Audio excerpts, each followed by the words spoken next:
I'm Nancy Showalter, and you're listening to Spirituality for the Politically Incorrect podcast.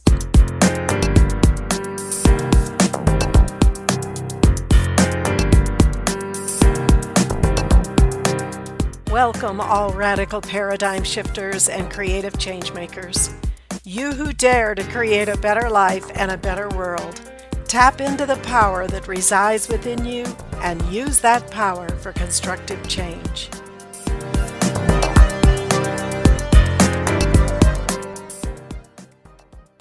Hello and welcome to today's episode, Do You Settle?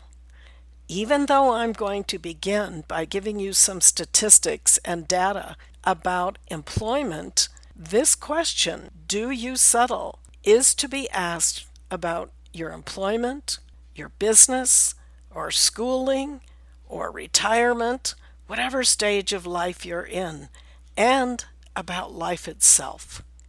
So let's begin. Startling statistics show that unhappy employees outnumber happy ones by 2 to 1. 2 to 1. According to a Gallup poll, there are twice as many actively disengaged workers in the world as there are engaged workers who love their jobs. This was a worldwide poll, and it measured 3 categories. Those actively engaged and who feel a sense of passion and are deeply connected to their employers. This came out to be about 13% worldwide. Those who are not engaged, which means they're unhappy but not miserable, that's 63%, the majority. And those that are actively disengaged and who hate their job and act out to undermine their coworkers' accomplishments, that's 24%. However, when you combine these last 2 categories, you have the sad statistic of 87% that are unhappy with their jobs. Now, this was a poll of 230,000 full-time workers in 142 countries who are, quote, emotionally disconnected from their workplaces and less likely to be productive. In which category do you fit? Are you engaged in your job or your business or your schooling or your retirement? Do you love what you're doing? Do you get up in the morning eager to go to work or school or go through your day? If not, then why are you settling for being not engaged or even being miserable? There's a way out. You have 2 choices. You can find another job or close your business or drop out of school or get a job if you're bored in retirement, or you can engage in whatever you're doing. I know the advice given by many coaches is to do what you love, but if that's not possible right at the moment, then you can choose to love what you do. That's right, it may sound like a radical idea, but again, you have the power to choose. You can choose to list out all the great qualities of your work or your profession or your free time and consciously give thanks for those things. You can choose to go to your work in a positive frame of mind and look for ways to engage and be more productive. You can choose to compliment your coworkers and celebrate their accomplishments and celebrate your own. When you are in a state of gratitude and appreciation, you're not only happier yourself, but you become open to possibilities.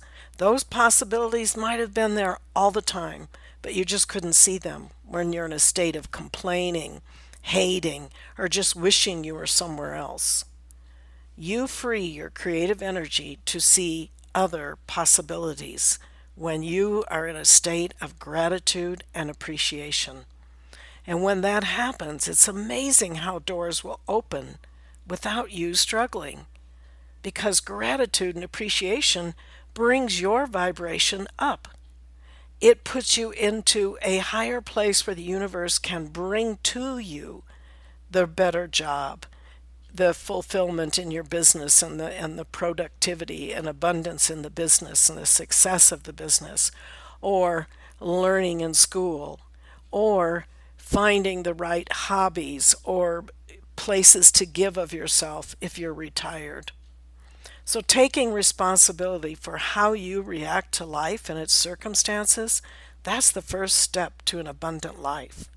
Exercise your power of decision to choose now the person you want to be, because no one is stopping you but yourself. I love the quote from Wayne Dyer: "If you change the way you look at things, the things you look at change." So take a little inventory this week. Where are you in your happiness scale of your life that you're living right now, which includes job and everything else? Are you in a state of gratitude and appreciation? If not, you can wake up every morning and start this little habit of waking up in the morning and expressing your gratitude, expressing your appreciation for another day, the fact that you did wake up, because we all know that we do not know when our time is up on this planet. So be there, consecrate your day to a higher cause, to love, to God, however you want to frame it. But understand that your choice is what you're going to outlive in that particular day. Have a wonderful week. I will see you next week. And until then, keep an open mind, a generous heart, and a powerful spirit. Thank you for being with me today, and if you enjoyed this episode, please subscribe, download, and comment. I'd love to hear from you, and your support is much appreciated. And don't forget to go to theawakeningnow.com for free bonuses and information on my new book, You Were Born to Be a Christ, But You Were Taught You Are a Sinner. Awaken to who you really are. See you next week.